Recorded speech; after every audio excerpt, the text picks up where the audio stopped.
Today we'll talk about how can you delete account on your Lumosity app. We're going to figure out the solution on how you can do that on your app. So all you have to do, you just go down, click here on more down here, and just click here on more. It's going to take you to this list. It's going to show for you like this here. So then you click here on account settings.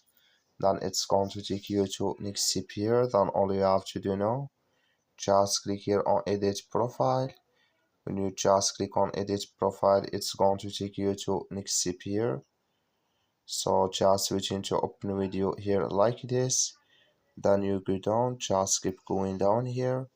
So then you click here on delete account. When just click here on delete account, so then it's going to take you to next step here. Then here you give them a reason.